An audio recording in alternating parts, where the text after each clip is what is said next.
Hi అండి. అందరికీ నమస్కారం. Welcome to my channel. ఈ వీడియోలో ఆగస్టు 2వ తేదీన భవిష్యత్ ప్రణాళిక భేటీ, ఏపీ ప్రభుత్వ ఉద్యోగులకు మరియు పెన్షనర్లకు పీఆర్సీ మరియు ఐఆర్, దీనికి సంబంధించిన పూర్తి వివరాలు ఈ వీడియోలో తెలుసుకుందాము. వీడియో ఎక్కడే కానీ స్కిప్ చేయకుండా ఎండ్ వరకు చూసినప్పుడే ఇన్ఫర్మేషన్ పూర్తిగా అర్థమవుతుంది. అలాగే వీడియో చూస్తున్న ప్రతి ఒక్కరు లైక్ చేయండి ఫ్రెండ్స్. అలాగే ఈ వీడియోని తోటి ఉద్యోగ, పెన్షన్ మిత్రులతో షేర్ చేయండి. కొత్తగా మన ఛానల్‌ని చూస్తున్న వారైతే సబ్స్క్రైబ్ చేసుకోండి. సబ్స్క్రైబ్ చేసుకోవడం వల్ల నేను చేసే వీడియోస్ అన్నీ మీ వరకు రీచ్ అవుతాయి.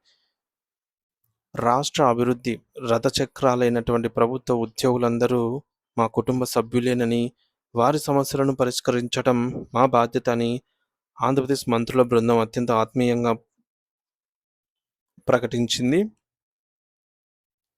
అయితే బుధవారం రోజున అమరావతిలోని సచివాలయంలో ఒక చారిత్రాత్మక చర్చా వేదికగా అయితే మారిందనమాట. అక్కడ జాయింట్ స్టాఫ్ కౌన్సిల్ సమావేశంలో 21 ఉద్యోగ సంఘాల ప్రతినిధులతో మంత్రుల ఉపసంఘం ముఖాముఖి భేటీ అయ్యింది. ఈ యొక్క సమావేశం దాదాపు 5 గంటల పాటుగా సుదీర్ఘంగా సాగింది. అంటే అధికారులు, మంత్రులు ప్రతి ఒక్క సమస్యను మూలాల నుంచి అర్థం చేసుకోవడానికి ప్రాధాన్యతనైతే ఇచ్చారు. ఈ యొక్క సందర్భంగా మంత్రులు మాట్లాడుతూ ఇది కేవలం అధికారిక సమావేశం మాత్రమే కాదు, ఉద్యోగుల ఫ్రెండ్లీ ప్రభుత్వమని నిరూపించుకునే సందర్భమని హామీ ఇచ్చారు. ఉద్యోగుల మనోభావాలను గౌరవిస్తూ వారి సమస్యలన్నిటినీ ముఖ్యమంత్రి శ్రీ నారా చంద్రబాబు నాయుడు గారి దృష్టికి తీసుకెళ్లి వీలైనంత త్వరగా పరిష్కారం దిశగా అయితే అడుగులు వేస్తామని స్పష్టం చేశారు. అయితే ఈ కీలక సమావేశంలో ఆర్థిక మంత్రి పయ్యావుల కేశవ్, రెవెన్యూ శాఖ మంత్రి అనగాని సత్యప్రసాద్ మరియు వైద్య ఆరోగ్య శాఖ మంత్రి సత్యకుమార్ యాదవ్లు ప్రత్యక్షంగా పాల్గొనగా, పౌర సరఫరాల శాఖ మంత్రి నాదెండ్ల మనోహర్ గారు ఇతర కార్యక్రమాల్లో ఉండి కూడా ఈ యొక్క వీడియో కాన్ఫరెన్స్ ద్వారా పాల్గొని తమ చిత్తశుద్ధిని చాటుకున్నారు. సో, ప్రజా సమస్యల పరిష్కారానికి ప్రభుత్వం ఏ విధంగానైతే రాత్రింబవళ్లు కష్టపడుతుందో, అదే స్థాయిలో ఉద్యోగుల సంక్షేమం కోసం కూడా కృషి చేస్తామని మంత్రులు భరోసా ఇచ్చారు. పెరిగిన నిత్యావసర ధరల దృష్ట్యా ఉద్యోగుల జీతభత్యాలు వారి కుటుంబ అవసరాలకు సరిపోవడం లేదని ఉద్యోగ సంఘాల నేతలు ఆవేదన వ్యక్తం చేయగా, ప్రభుత్వం దాన్ని సానుకూలంగా అయితే అర్థం చేసుకుంది. అయితే ఏపీ ఎన్‌జీఓ రాష్ట్ర అధ్యక్షులు మరియు ఏపీ జేఏసీ చైర్మన్ ఆలపతి విద్యాసాగర్ గారు ఈ యొక్క సమావేశంలో ప్రధానంగా 70కి పైగా సమస్యలను లేవనెత్తారు. ముఖ్యంగా 12వ వేతన సవరణ కమిటీ వెంటనే నియమించాలని, కొత్త జీతాలు అమల్లోకి వచ్చే వరకు కనీసం 30% మేర మధ్యంతర భృతి, ఐఆర్ ప్రకటించాలని అయితే డిమాండ్ చేశారు. గత ప్రభుత్వం వదిలి వెళ్ళినటువంటి సుమారు 33,000 కోట్ల రూపాయల భారీ బకాయిలలో ఇప్పటికే ప్రభుత్వం 22,000 కోట్ల రూపాయలను దశల వారీగా చెల్లించడాన్ని వారు మనస్ఫూర్తిగా స్వాగతించారు. అయితే మిగిలిన బకాయిలు మరియు పెండింగ్‌లో ఉన్నటువంటి డీఏల చెల్లింపులపై ఒక స్పష్టమైన కాలపట్టిక లేదా రోడ్ మ్యాప్‌ను ప్రకటించాలని కోరారు. దీంతో పాటు ఆరోగ్య కార్డులు, ఈహెచ్ఎస్ ద్వారా ఎటువంటి ఆటంకాలు లేకుండా నగదు రహిత వైద్యం అందేలాగా చర్యలు తీసుకోవాలనైతే విజ్ఞప్తి చేశారు. మరోవైపు AP JAC Amaravati chairman Bopparaju Venkateswarlu గారు ఆర్థికపరమైనటువంటి డిమాండ్లను తక్షణమే క్లియర్ చేయాలని కోరుతూనే కారుణ్య నియామకాల అంశాలను కూడా బలంగా వినిపించారనమాట. సర్వీస్‌లో ఉండి చనిపోయిన ఉద్యోగుల పిల్లలకు తక్షణమే ఉద్యోగ అవకాశాలు కల్పించాలనైతే కోరారు. ఆర్టీసీ సంస్థను బలోపేతం చేసేందుకు ప్రభుత్వం సొంతంగా ఎలక్ట్రిక్ బస్సులు కొనుగోలు చేయాలని ఒక వినూత్న ప్రతిపాదనను కూడా అయితే ప్రభుత్వం ముందుంచారు. తమ భవిష్యత్ కార్యాచరణను చర్చించేందుకు ఆగస్టు 2న సెక్రటేరియట్ భేటీని నిర్వహిస్తామని ఆయన వెల్లడించారు.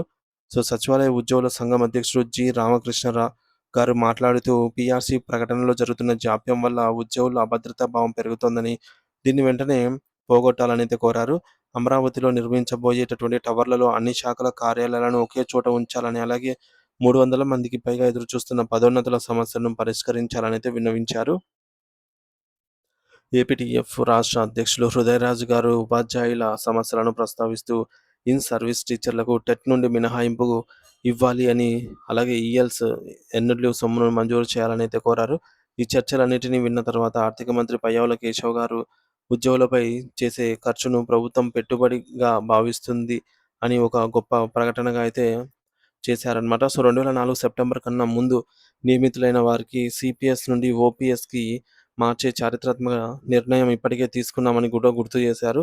గత ప్రభుత్వం వదిలి వెళ్ళిన అప్పుల భారం నుంచి రాష్ట్రాన్ని గట్టెక్కిస్తూనే ఉద్యోగుల ప్రయోజనాలను కాపాడుతామనైతే చెప్పారు. ప్రభుత్వ ప్రధాన కార్యదర్శి సాయి ప్రసాద్ గారు కూడా ఉద్యోగులకు అందుబాటులో ఉంటూ చర్చల ద్వారా అన్ని సమస్యలను కూడా పరిష్కరించుకుందామని పిలుపునిచ్చారు. సో, ఫ్రెండ్స్, ముఖ్యంగా మనం చూసుకున్నట్లయితే ఉద్యోగుల కుటుంబ సభ్యులు, సో, ప్రభుత్వం ఉద్యోగులను వేరుగా చూడటం లేదని, వారిని తమ కుటుంబ సభ్యులుగా భావిస్తున్నామని మంత్రుల బృందం ప్రకటించింది. పీఆర్సీ మరియు ఐఆర్ డిమాండ్ 12వ వేతన సవరణ కమిటీని వెంటనే నియమించి 30% మేర మధ్యంతర భృతి ఐఆర్ ప్రకటించాలని ఉద్యోగ సంఘాలైతే కోరాయి. బకాయిల చెల్లింపు గత ప్రభుత్వం పెండింగ్‌లో పెట్టినటువంటి 33,000 కోట్ల రూపాయల బకాయిలలో ఇప్పటికి 22,000 కోట్ల రూపాయలు చెల్లించిన ప్రభుత్వం మిగిలిన వాటిపైన స్పష్టమైనటువంటి రోడ్ మ్యాప్ సిద్ధం చేస్తోంది.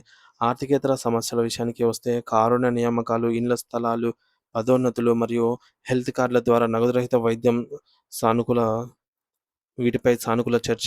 ఇక పెట్టుబడిగా ఉద్యోగుల ఖర్చు. ఉద్యోగుల జీతభత్యాల కోసం చేసే ఖర్చును ప్రభుత్వం రాష్ట్ర అభివృద్ధి కోసం చేసే పెట్టుబడిగా అభివర్ణించింది.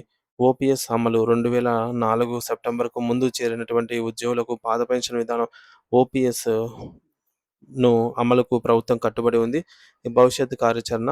ఈ యొక్క సమస్యలన్నిటినీ ముఖ్యమంత్రి గారి దృష్టికి తీసుకెళ్లి ఆగస్టు నెలలో సానుకూల నిర్ణయాలు వెలువడేలాగా కృషి చేస్తామని మంత్రులు హామీ ఇచ్చారు.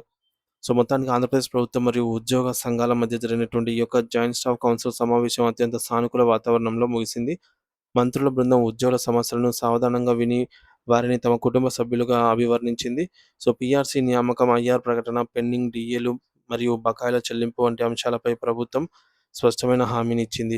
గత ప్రభుత్వం అప్పుల భారాన్ని ఎదుర్కొంటూనే ఇప్పటికే 20,000 కోట్ల రూపాయల బకాయిలను చెల్లించిన ప్రస్తుత ప్రభుత్వం రాబోయే రోజుల్లో చర్చల ద్వారా మరిన్ని సమస్యలను పరిష్కరిస్తామని భరోసా అయితే ఇచ్చింది.